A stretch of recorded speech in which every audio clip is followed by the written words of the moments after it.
Hi everyone, welcome to my channel. ತಮ್ಮೆಲ್ಲರಿಗೂ ನಮ್ಮ ಚಾನಲ್ಗೆ ಸ್ವಾಗತ ಕೋರುತ್ತಾ ಇವತ್ತಿನ ವಿಡಿಯೋದಲ್ಲಿ ನಂಬರ್ಸ್ ಅಂದರೆ ವಚನಗಳ ಬಗ್ಗೆ ತಿಳಿಸ್ಕೊಡ್ತಾ ಇದ್ದೀನಿ. ಈಗಾಗಲೇ ಪಾರ್ಟ್ 1ನಲ್ಲಿ ಸಿಂಗ್ಯುಲರ್ ಆ್ಯಂಡ್ ಪ್ಲೂರಲ್ ಬಗ್ಗೆ ತಿಳಿಸ್ಕೊಟ್ಟಿದ್ದು, ಅದರಲ್ಲಿ 3 ನಿಯಮಗಳನ್ನು ತಮಗೆ ತಿಳಿಸಿದ್ದೇನೆ. ಅಂದರೆ ಇಲ್ಲಿ ಏಕವಚನದಿಂದ ಬಹುವಚನಕ್ಕೆ ಅಥವಾ ಬಹುವಚನದಿಂದ ಏಕವಚನಕ್ಕೆ ಬದಲಾಯಿಸುವಾಗ ಕೆಲವೊಂದಿಷ್ಟು ನಿಯಮಗಳನ್ನು ನಾವು ಇಲ್ಲಿ ಫಾಲೋ ಮಾಡಬೇಕಾಗುತ್ತೆ. ಹಾಗಾಗಿ ಇವತ್ತಿನ ವಿಡಿಯೋದಲ್ಲಿ ಕೂಡ ಈ ಸಿಂಗ್ಯುಲರ್ ಆ್ಯಂಡ್ ಪ್ಲೂರಲ್ ಬಗ್ಗೆ ತಮಗೆ ಮಾಹಿತಿಯನ್ನು ತಿಳಿಸ್ಕೊಡ್ತಾ ಇದ್ದೀನಿ. ಅಂದರೆ ಇನ್ನೊಂದು 3ರಿಂದ 4 ನಿಯಮಗಳಿವೆ. ಮತ್ತು ಇನ್ನು ತಾವು ನಮ್ಮ ಚಾನಲ್ ಫಸ್ಟ್ ಟೈಮ್ ನೋಡ್ತಾ ಇದ್ದರೆ ಚಾನಲನ್ನು ಸಬ್ಸ್ಕ್ರೈಬ್ ಆಗಿ ಬೆಲ್ ಐಕನ್ ಕೂಡ ಪ್ರೆಸ್ ಮಾಡಿ ಅಂತ ಹೇಳ್ತಾ ಓಕೆ, ವಿಡಿಯೋ ಪ್ರಾರಂಭಿಸೋಣ. ಇಲ್ಲಿ ನಿಯಮ 4 ಇಲ್ಲಿ ನೋಡ್ಬೋದು. ಸಿಂಗ್ಯುಲರಿಂದ ಪ್ಲೂರಲ್ಗೆ ಬದಲಾಯಿಸುವಾಗ ಏಕವಚನ ನಾಮಪದದ ಅಂತ್ಯಕ್ಕೆ ವಾಯ್ ಇದ್ದು ಅದರ ಹಿಂದೆ ವ್ಯಂಜನ ಬಂದಿದ್ದರೆ ಬಹುವಚನದಲ್ಲಿ ವಾಯ್ ತೆಗೆದು IS ಪ್ರತ್ಯಯ ಹಚ್ಚಬೇಕು. ಇಲ್ಲಿ ಉದಾಹರಣೆಗಳನ್ನು ನೋಡ್ಬೋದು ತಾವು ಕೂಡ. ಇಲ್ಲಿ ಬೇಬಿ ಎನ್ನುವಂತಹ ಪದ ಇದೆ. ಇಲ್ಲಿ ನೋಡ್ಬೋದು ಕಡೆಯ ಅಕ್ಷರ ವಾಯ್ ಇದ್ದು ಅದರ ಹಿಂದೆ ವ್ಯಂಜನ ಕಾನ್ಸೋನೆಂಟ್ ಬಂದಿರುತ್ತದೆ. ಹಾಗಾಗಿ ನಾವು ಬಹುವಚನಕ್ಕೆ ಮಾಡುವಾಗ ಈ ವಾಯ್ ಅಕ್ಷರ ತೆಗೆದಿದ್ದೀವಿ. ಇಲ್ಲಿ ನೋಡ್ಬೋದು ಬೇಬೀಸ್. ನೋಡಿ ಇಲ್ಲಿ IES ಎನ್ನುವಂತಹ ಪ್ರತ್ಯಯ ಬಂದಿದೆ. ಇಲ್ಲಿ ವಾಯ್ ಎನ್ನುವಂಥ ಅಕ್ಷರ ಹೋಗಿದೆ. ನೆಕ್ಸ್ಟ್ ರೂಬಿ ನೋಡ್ಬೋದು. ಇಲ್ಲಿ ಕೂಡ ವಾಯ್ ಬಂದಿದೆ. ಇಲ್ಲಿ ಅದರ ಹಿಂದೆ ವ್ಯಂಜನ ಬಂದಿದೆ. ಹಾಗಾಗಿ ವಾಯ್ ಎನ್ನುವಂಥ ಅಕ್ಷರವನ್ನು ಬಹುವಚನಕ್ಕೆ ಬದಲಾಯಿಸುವಾಗ ತೆಗೆಯಲಾಗಿದೆ. ಸೊ ಇಲ್ಲಿ ರೂಬೀಸ್ ಆಗುತ್ತದೆ. ಇನ್ನು ನೆಕ್ಸ್ಟ್ ನೋಡ್ಬೋದು ಇನ್ನೊಂದು ಉದಾಹರಣೆ ಸ್ಟೋರಿ. ನೋಡಿ ಇಲ್ಲಿ ಸ್ಟೋರಿ, ಇಲ್ಲಿ ಕೂಡ ವಾಯ್ ಬಂದಿದ್ದು ಇಲ್ಲಿ ಆರ್ ಇರುತ್ತದೆ. ಸೊ ಇಲ್ಲಿ ವಾಯ್ ಎನ್ನುವಂಥ ಅಕ್ಷರ ತೆಗೆದು ಇಲ್ಲಿ IES ಪ್ರತ್ಯಯ ಹಚ್ಚಲಾಗಿದೆ. ಇಲ್ಲಿ ಕೂಡ IES ಪ್ರತ್ಯಯ ಹಚ್ಚಲಾಗಿದೆ. ಇನ್ನೊಂದು ಉದಾಹರಣೆ ನೋಡುವುದಾದರೆ ಸಿಟಿ. ನೋಡಿ ಸಿಟೀಸ್, ಇಲ್ಲಿ ಕೂಡ IES ಈ ವಾಯ್ ಅಕ್ಷರ ತೆಗೆದು. ಇನ್ನು ನೆಕ್ಸ್ಟು ಲೇಡೀಸ್, ಇಲ್ಲಿ ಕೂಡ ಸೇಮ್ ಬಂದಿರುತ್ತದೆ.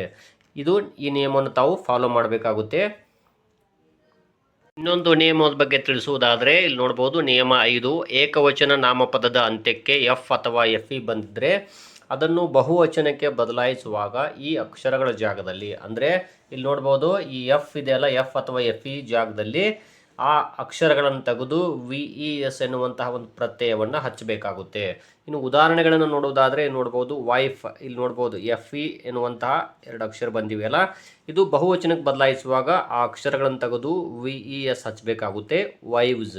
ಇನ್ನು ನೆಕ್ಸ್ಟು ವೂಲ್ಫ್ ನೋಡ್ಬೋದು. ಇಲ್ಲಿ F ಬಂದಿದೆ, ಇದರ ಜಾಗದಲ್ಲಿ F ತೆಗೆದು VES ಪ್ರತ್ಯಯ ಹಚ್ಚಲಾಗಿದೆ, ವೂಲ್ವ್ಸ್. ಇನ್ನು ನೆಕ್ಸ್ಟು ನೈಫ್, ಇಲ್ಲಿ ನೈವ್ಸ್.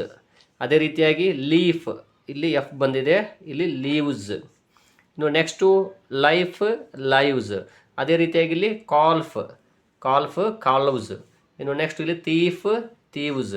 ಈ ರೀತಿಯಾಗಿ ಏಕವಚನದಿಂದ ಬಹುವಚನಕ್ಕೆ ಈ ನಿಯಮವನ್ನು ತಾವು ಫಾಲೋ ಮಾಡಬೇಕಾಗುತ್ತೆ. ಇದು ನಿಯಮ 5ಕ್ಕೆ ಸಂಬಂಧಪಟ್ಟಂಥದ್ದು.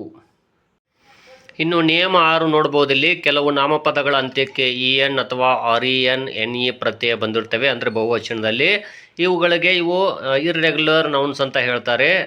ಅಂದರೆ ಜಾಸ್ತಿಯಾಗಿ ಈ ಪದಗಳನ್ನು ನಾವು ಬಳಸುವುದಿಲ್ಲ, ಇರ್ರೆಗ್ಯುಲರ್ ನಾಮಪದ ಆಗಿರುತ್ತವೆ. ಸೊ ಹಾಗಾದರೆ ಇಲ್ಲಿ ನೋಡೋಣ.